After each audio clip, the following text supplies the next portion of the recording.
Hello and welcome to Real Chat. I'm Sophie. And I'm Mark. If you're joining us for the first time, this is the channel where we put out reviews of classic and contemporary films every week. Today, we're taking a look at Tony, the new film about the early life of Anthony Bourdain, a chef, writer and broadcaster who became famous for exploring food, travel and different cultures with honesty and curiosity. Our review coming up now.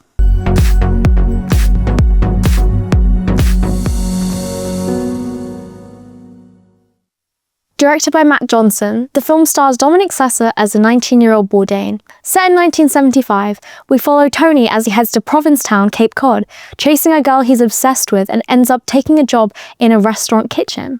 What starts out as just a summer job soon becomes something much more important as Tony discovers a passion for cooking and starts to find a sense of direction with a little help from a tough, experienced chef played by Antonio Banderas. So what did you love about Tony? I enjoyed the film. A little bit nostalgic for me because I was in Cape Cod, not the mid-70s, but the late 80s, and I worked in a kitchen as well. So I kind of identified with some of the things that were going on. But I thought it was a really interesting coming-of-age film. How did you feel about it? Yeah, I feel the same. I overall really enjoyed the film. I really liked it. I enjoyed watching his character development throughout and the kind of things he was getting up to. And yeah, I just liked it overall. I thought it was a really convincing portrayal of a bunch of guys together working in a kitchen or any kind of work environment. Yeah. Where there's all that kind of banter going on and it can be quite aggressive and so on. I mean, how did you feel about that? I really liked the kitchen scenes a lot. I think that it really put you in the moment, especially when they were all stressed and trying to do something all together. It was very fast and shaky, and I felt anxious in the moment as well. So I think I really did enjoy those scenes. Do you think you needed to know about Anthony Bourdain before you watched this film? No, I don't think so. I knew very little about Anthony Bourdain, and I don't think that took away anything from this film experience. Personally? Yeah, I knew nothing about him except for the unpleasant details about the end of his life and so on. I knew that he'd been a chef and a bit of a writer, but that was it. Not seen any programmes or interviews with him at all. Yeah. So I think this film really does stand alone as a coming of age. Yeah. We've been watching quite a few boys' films lately. Yeah. How did you feel about the situation in the kitchen and so on? Well, yeah, I think from when he's in the kitchen, he makes a friend who's also working in the kitchen. We've been watching a lot of films where there's two men or a couple of men, and one of them's trying to develop, trying to mature, and trying to get out of a bad situation, and the other one just keeps messing everything up. Pretty psychotic sometimes too, puts them back a bit, but I think usually in the end they do kind of move forward, at least for the most part. Certainly coming of age for late teens, early 20 somethings. You know, there's drugs, there's alcohol involved. The other guy in the kitchen with Dominic Sessa, you know, he's into drugs and so on. And the chef kind of turns a blind eye. Yeah. As long as people are turning up to work and doing the job, everything's okay. Yeah. But let's talk about Tony, Dominic Sessa. What do you think of his performance?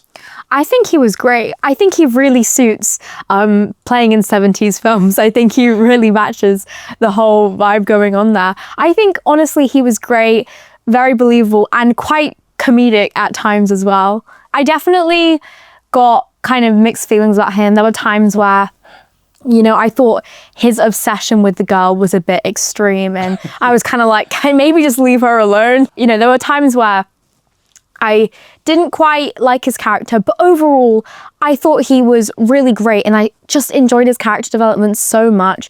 He goes to Cape Cod for this girl, but in the end, he finds this new love for cooking and being in the kitchen, and I really quite like the ending as well. As I can't really say much about that, but I do think it fit his character very well, and I just love the development. Yeah, it's really about young men who are directionless, and some of them find direction, and we want young men to do that, you know. But there's a need also for mentorship. Yeah. So what did you think about the chef himself, Antonio Banderas? I think he was brilliant. Yeah, I thought he was quite funny too, you know, when he's throwing water on Tony to get him up in the morning. And, you know, he's quite hard on him at times, but also shows a genuine care for him and wanting him to improve in this art of cooking. And from what I've read since watching the film, this is a fictionalized account. Anthony Bourdain did go to Cape Cod. He did work in a restaurant, but the chef there is a kind of mixture of people that he knew over the years that developed him and mentored him. When it comes to the biopic, do you think it's reasonable to fictionalize stuff? Yeah, I do think so. I'm honestly not a huge fan of biopics because I feel like they can be very limiting if you just want to do a recount of someone's entire life. But I think what I love about this film is the fact that they take a small portion of very small period, like 6 weeks, and then obviously incorporate some fictional parts of it.